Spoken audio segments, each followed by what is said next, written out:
विश्वाभरण पोषण कर जोई।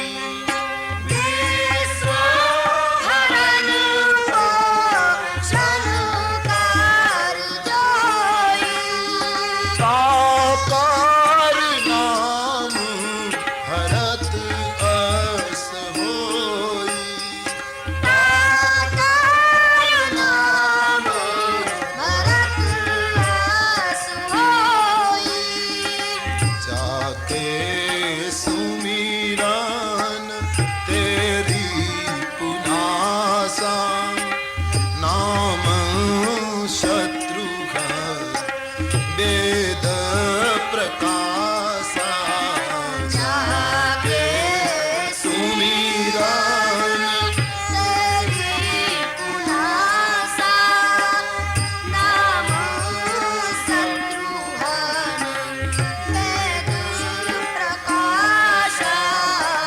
सो सुख धाम राम अस नाम अखिल लोक गायक विश्राम।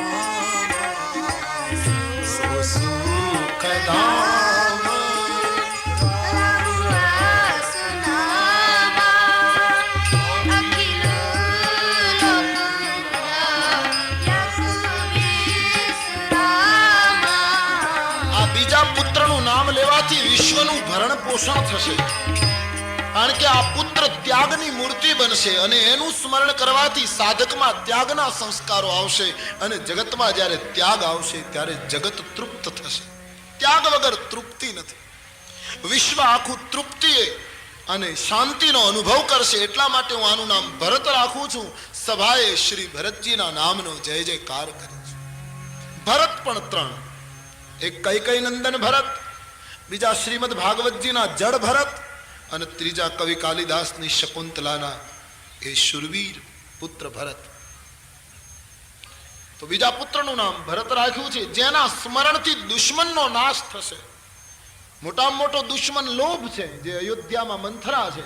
શત્રુઘ્નએ મંથરા ઉપર પ્રહાર કર્યો, એટલે કે જેનું સ્મરણ કરવાથી લોભ જેવો દુશ્મન નાશ પામશે, એનું નામ હું શત્રુઘ્ન રાખું છું. સભાએ શત્રુઘ્ન મહારાજના નામનો જય જયકાર કર્યો અને લક્ષ્મણજીનું નામકરણ કરતા બોલ્યા છે. બાબાજી लिख देते हैं, लक्षण धाम सुराम प्रिय અને सकल जगत आधार गुरु वशिष्ठ ते ही राख्યું અને લક્ષ્મણ નામ સદગુણનો જે ભંડાર છે, રામના જે અનુગામી બનશે, લક્ષણનો જે ધામ છે, એનું નામ હું લક્ષ્મણ રાખવા પ્રેરાવું છું. આમ કહીને વશિષ્ઠજીએ ચોથા પુત્રનું નામ લક્ષ્મણ રાખ્યું. આમ ચારેય ભાઈઓના નામકરણનો સંસ્કાર સંપન્ન થયો. ધરેવું નામ ગુરુ હૃદય વિચારી વેદ તત્વ નૃપ તવ સુતચારી. તમારા ચારેય પુત્રો વેદોના તત્વ છે એમ કહીને બિરદાવ્યા. મોટો ઉત્સવ ઉજવાયો. નામકરણ સંસ્કાર સંક્ષેપમાં પૂરો થયો. કથા વિરામ લઈ રહી છે. એના પહેલા 1 મિનિટ કે લીએ राधा राधा कृष्ण राधा भगवान नाम लेकर विलग हो जाएं, धीरे धीरे भाव से गाइए. राधा राधा कृष्ण राधा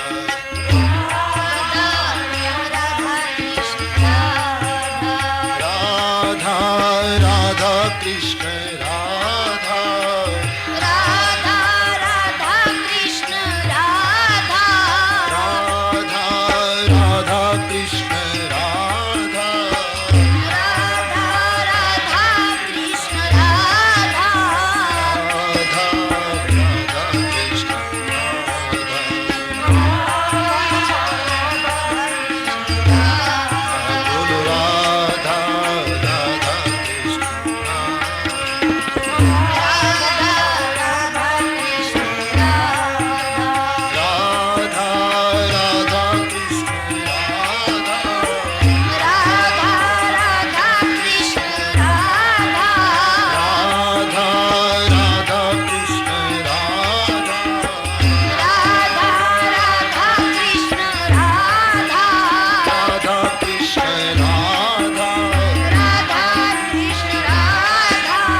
कथा कल सुबह 9 बजे भाव और श्रद्धा के साथ बोलिए।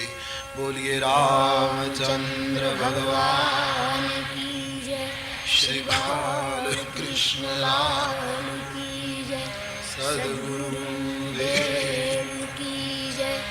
ओम नमः पार्वती पतये हर।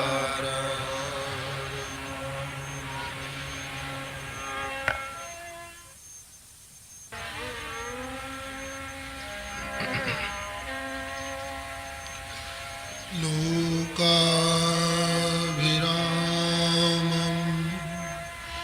रणरङ्गधीरं राजीवनेत्रं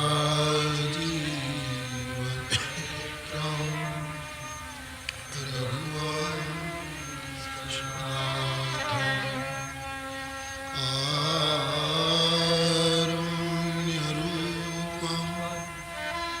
करुणाकरन्तं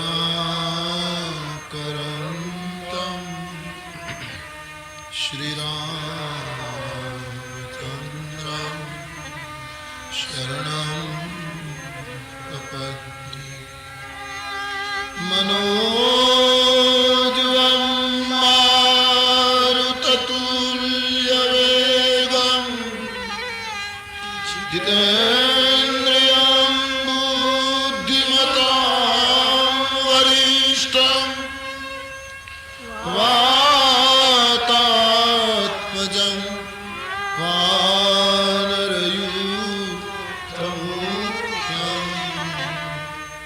श्रीरामदूतं शरणं प्रपद्ये। बोलिए रामचंद्र भगवान की, श्री बालकृष्ण लाल की, सद्गुरु देव की। ओम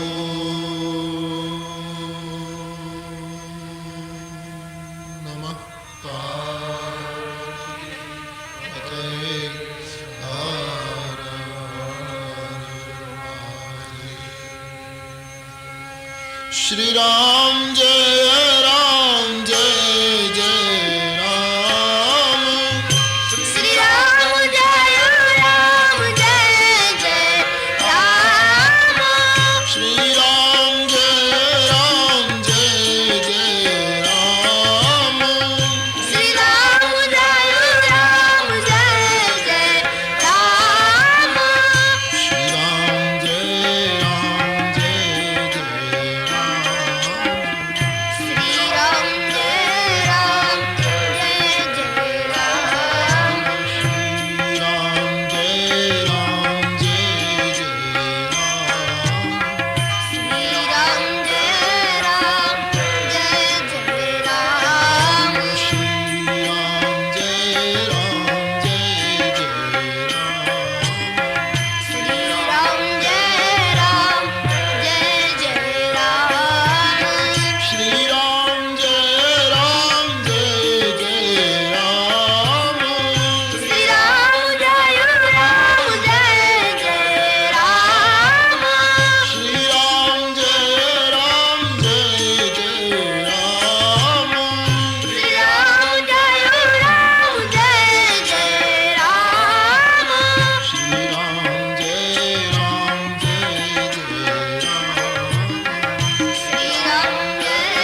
श्री गुरु चरण सरोज रज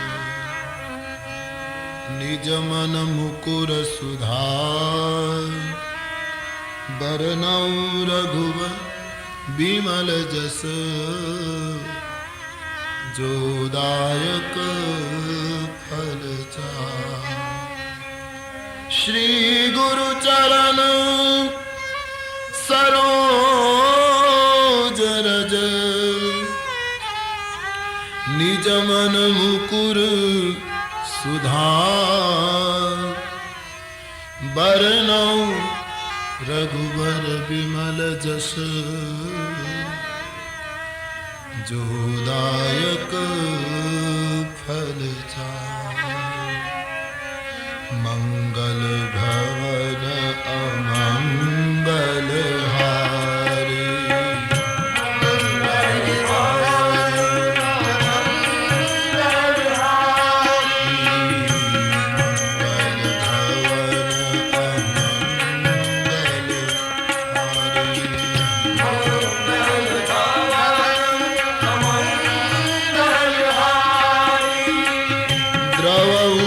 दशरथ अजिर बिहारी द्रवहु दशरथ अजिर बिहारी द्रवहु दशरथ अजिर बिहारी द्रवहु दशरथ अजिर बिहारी मंगल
कृपा करो गुरुदेव की नाई कृपा करो गुरुदेव की नाई कृपा करो गुरुदेव की नाई कृपा करो गुरुदेव की नाई जय जय जय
व्यापक ब्रह्म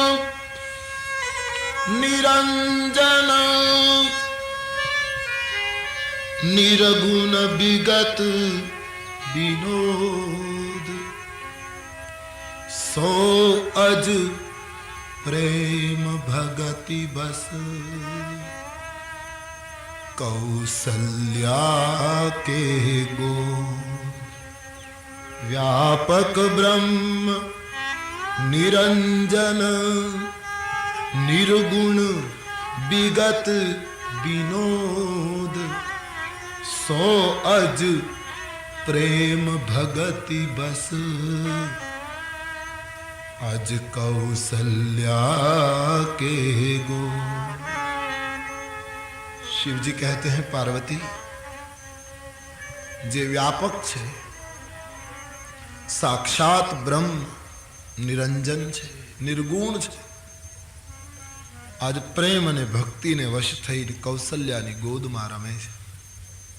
કૌશલ્યાનું ભાગ્ય કેટલું અલૌકિક રૂપ છે ભગવાન રામજીનું। રામાયણકાર કહે છે ધીમે ધીમે દિવસો વીતે છે। ભગવાનને બે દાંત આવ્યા છે, હોઠ અતિશય લાલ છે, કપોલ માટે તો શું કહેવું, શંખના જેવો કંઠ છે, વિશાળ ભાલમાં ગોરોચનનું તિલક માં કરે છે, હૈયા ઉપર હરિનખની માળા શોભે છે, હસે છે તો ગાલમાં ખંજન પડે છે, નેત્રો કમળના જેવા દિવ્ય છે, નેત્રના નેણ અને નાસિકાને કોઈ બરાબર અનુસંધાન કરીને જુએ તો એમ લાગે કે જાણે કામદેવે ધનુષ્યના ઉપર તીર ચડાવ્યું છે। મસ્તકના વાળ હજારો ભમરાઓની કાળાશ લઈને જાણે બેઠા હોય એવા તો કુટીલ શામ કેશ છે। ઉદરની અંદર 3 રેખાઓ પડે છે, છાતીમાં ભૃગુલાંછન શોભે છે, ચરણારવિંદ અતિ દિવ્ય છે। માનસકાર કહે છે પ્રભુ ધીમે ધીમે 4 પગે ચાલે છે, 2 હાથ અને 2 પગથી ભગવાન 4 પગે ચાલતા શીખે છે। એ સ્વરૂપ અતિ સુંદર લાગે છે। પ્રાકૃત બાળક, સંસારીનું બાળક પણ 4 પગે ચાલતું હોય ત્યારે બહુ સુંદર લાગે, તો સાક્ષાત બ્રહ્મ જ્યારે બાળક બન્યો હશે ત્યારે કેટલો રૂપાળો લાગતો હશે, અતિ સુંદર છે। ગોસ્વામીજી લખે છે એક દિવસની ઘટના, માં કૌશલ્યાએ એક દિવસ ભગવાનને રોજના નિયમ પ્રમાણે દૂધપાન કરાવી પારણામાં સોડાયા છે। માને એમ થયું કે રામ સૂઈ ગયો તો લાવ હું મારા ઈષ્ટદેવની પૂજા બાકી છે તે કરી લઉં। માએ ભગવાનની પૂજા કરી, ઠાકોરજીને નૈવેદ્ય ધરાવ્યું, કોઈ વસ્તુ રહી નથી ગઈ ને એમ માનીને રસોડામાં જોવા ગયા અને જ્યાં મંદિરમાં આવીને જોવે તો રામને ભોજન કરતા જોયા। રામને પારણામાં સુવડાવ્યા, અહીં ક્યાંથી? માં દોડતી પારણા પાસે ગઈ છે તો પારણામાં રામજીને સૂતેલા જોયા છે। અહીં ભોજન કરે, અહીં સૂતેલા, આ એકને બદલે 2 બાળક કેમ? માતાને થયું મારી બુદ્ધિની ભ્રમણા છે કે પછી કંઈક બીજું છે, વિસ્મય થયું છે। ભગવાન જમતા જમતા માતાજીને એમ ઈશારો કરી રહ્યા છે કે માં તું મને ગોદમાં લઈને દૂધ પીવડાવે ને એમાં બધી પૂજા આવી ગઈ, હવે બીજા દેવતાઓની પૂજા કરવાની જરૂર રહેતી નથી, સબ આ ગયા, એક સાધે સબ સાધે, સબ સાધે સબ જાય। માં ખૂબ જ વિસ્મિત છે। ભગવાને વિરાટ રૂપનું દર્શન કરાયું છે, ચતુર્ભુજ રૂપના દર્શન પણ કૌશલ્યાજીને થયા, વિરાટના પણ દર્શન થયા, અલૌકિક વિરાટની ઝાંકી કરી બ્રહ્માંડો એના સ્વરૂપમાં દેખાવા લાગ્યા। માં કૌશલ્યાજીને થયું કે જગતના પિતાને મેં પુત્ર માન્યો એ મારી ભૂલ થઈ ગઈ, હવે હું આને કેમ પ્રેમ કરું, હું આને શું ગોદમાં લઉં જેની ગોદમાં બ્રહ્માંડો, હું આને શું ચાલતા શીખું જે આખા જગતને ચલાવે, હું આને શું પેટ ભરાવું જે જગતનો વિશ્વંભર છે। અસાધારણ રૂપ જોયા પછી માં પ્રેમ નથી કરી શકતી। ભગવાને પોતાની અવતારની બધી વાત કહી અને કહ્યું માં હું દુનિયાનો પિતા પણ તારો પુત્ર છું, તું મને પિતા ન કહીશ। હતું એવું ને એવું રૂપ લીધું છે પણ માં પ્રેમ કરી શકતી નથી, કારણ કે આટલું વિરાટ રૂપ જોયું પછી કેમ પ્રેમ કરવો, સ્વાભાવિક હતું. પણ મહાત્માઓ એમ કહે છે ભગવાને કંઈક એવી લીલા કરી કે માતાને બધું વિસ્મરણ કરાવી દીધું. પુનઃ ગોદમાં લઈ માં પ્રેમ કરવા લાગી છે. આમ સુંદર પ્રસંગો આગળ વધે છે. હવે તો રામજી 2 પગે ચાલતા શીખે છે, 4 પગથી હવે દિવાલને હાથ અટકાવીને ઘરની અંદર ચાલતા શીખે છે. સવારનો સમય હોય, માં ગૃહ કાર્ય કરતી હોય અને રામજી દિવાલને હાથ અટકાવીને આમ બિલકુલ માનવ લીલા, બાલ સહજ લીલા. એ વખતે ભારત વર્ષના સમર્થ પરમહંસો ભિક્ષાને બાને કૌશલ્યાને દ્વારે આવે છે, ભિક્ષા માંગે છે. કૌશલ્યાજી ભિક્ષા આપવા જાય ત્યારે વિચાર કરે કે આ મહાત્માઓ ભિક્ષા માંગે એવા નથી. એની તેજસ્વીતા જોતા એમ લાગે છે આ ભિક્ષુક નથી. કૌશલ્યાજી પૂછે છે તમે ભિક્ષા માંગો એવા મહાત્માઓ નથી, આની પાછળ કારણ કંઈક બીજું છે, બતાવો. હું ભિક્ષા તો આપી શકું પણ અવિવેક થાય તો માફ કરજો, કારણ બતાવો. મહાત્માઓએ કહ્યું માં તારી વાત સાચી છે, ભિક્ષા તો બાનું છે, પણ સાધના કરી કરીને થાકી ગયા છતાં ધ્યાનમાં જેના દર્શન ન થયા એ તારે આંગણે પુત્ર બનીને પ્રગટ્યો, એટલા માટે માં અમે તારા દીકરાના દર્શન કરવા આવ્યા છીએ, બાકી ભિક્ષા તો બાનું માત્ર છે. અને માં સારું લગાડવા નથી કહેતા, પણ તમારો આ બાલક ભગવાન રાઘવેન્દ્ર તમારા મહેલની દિવાલને હાથ અટકાવીને ચાલતા શીખે છે, એ જોઈને અમને એમ લાગે કે અમે પરમહંસ થયા એના કરતાં તારી દિવાલનો પથ્થર થયા હોત તો વધારે સારું હતું, કે પ્રભુનો હાથ અમને અડી જાત, અમે ધન્ય બન્યા હોત. કૌશલ્યાજીને પ્રાર્થના કરે તમારા બાળકને તેડીને ઊંચકીને અમારી પાસે લાવો, અમને શાંતિથી દર્શન કરાવો. કૌશલ્યાજીએ કહ્યું હું દર્શન કરાવું પણ એક શરત, એક ધારું જોવાનું નહીં. બોલે ઠીક, એક નજરથી નહીં જોઈએ, જોઈને વળી પાછી નજર નીચે કરી દે. महात्माओं ने शर्त करे छे. माँ कौशल्या अपने राघवेंद्र को लेकर खड़ी रही. संत लोग राघवना दर्शन करता करता धन्य बन्या छे. आम अयोध्याમાં સંતોનું આગમન વધી ગયું. આનો અર્થ એમ થાય કે રામ જીવનમાં આવે તો સંતોનું આગમન વધી જાય. પછી બોલાવવા નહીં પડે, જીવનમાં રામ આવવું જોઈએ. રામ એટલે પ્રમાણિકતા, રામ એટલે નીતિ, राम एटले वचन पालनता, राम एटले सत्य, राम एटले प्रेम, राम एटले प्रकाश. जो कुछ कहना चाहो आवु मारा ने तमारा जीवन में जो आवशे तो संतो बिना बुलाए आवशे. जीवन में राम को लाओ, राम प्रागट्य हो जाए हर घट घट की अवध में.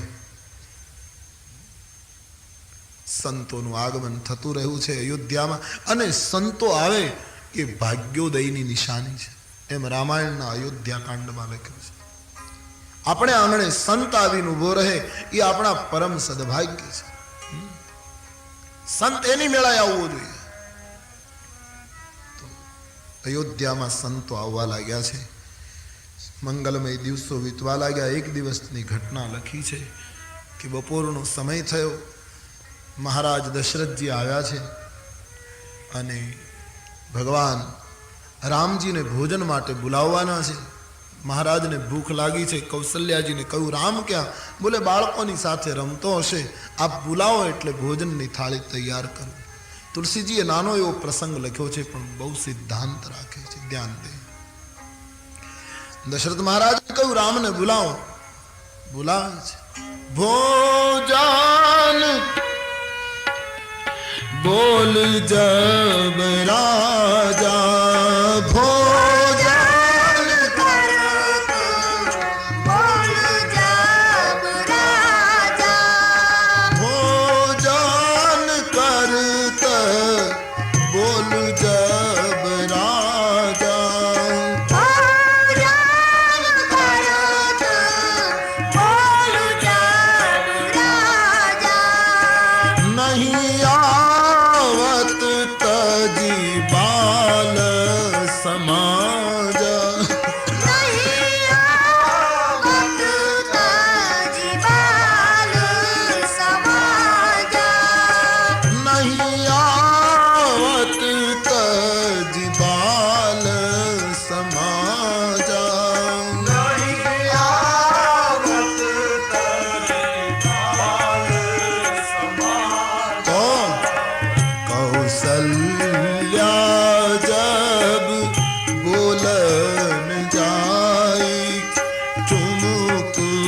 ठुमुक प्रभु चलगी पराई कौशल्या जब बोला न जाए ठुमुक ठुमुक प्रभु चलही पराई कौशल्या जब बोलन जाई ठुमुक ठुमुक प्रभु चलगी पराई कौशल्या जब बोला न जाए ठुमुक ठुमुक प्रभु चलही पराई भोजन करत बोल जब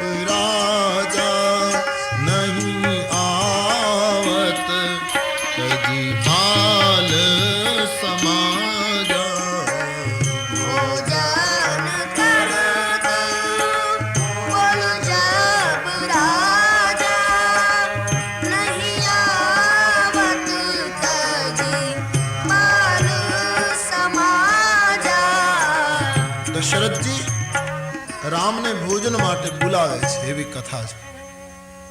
રામજી બાળકોનો સંગ છોડીને આવતા નથી. દશરથજીના હાથે રામ પકડાયા નથી.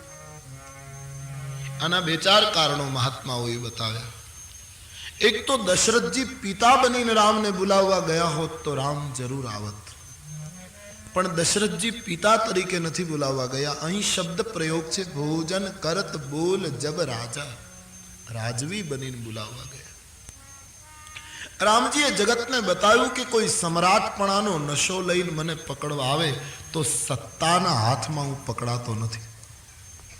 કોઈ સત્તાનો અહમ, કોઈ સમ્રાટપણાનો અહમ, કોઈ રાજવીપણાનો ઘમંડ લઈને મને પકડવાની કોશિશ કરશે તો બ્રહ્મ કહે હું એક એવી સત્તા છું કે આવી સામાન્ય સત્તાના હાથમાં આવું નહીં. તો એક તો ઈશ્વરને પકડવા માટે, એના પદ મેળવવા માટે બધા પદનો અહંકાર જવો જોઈએ. જ્યાં સુધી કોઈ પણ પદનો, મને ને તમને પછી આ ગાદી હોય કે જ્ઞાન હોય કે કંઈ પણ હોય, કોઈ બી ક્ષેત્ર હોય, કોઈ પણ પદનો અહંકાર પ્રભુ પદથી દૂર રાખે છે.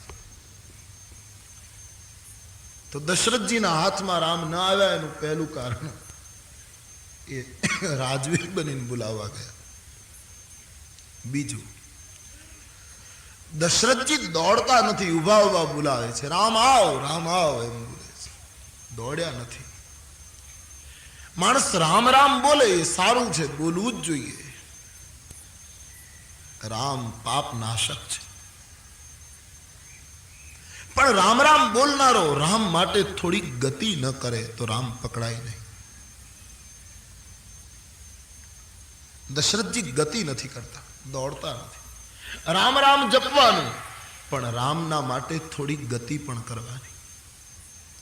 આજે હું ને તમે રામ રામ કરીએ છીએ પણ ગતિ ઓછી છે. રામ કાર્ય કરવાનું, ગતિ કરવાની, નહીતર રામ પકડાશે નહીં.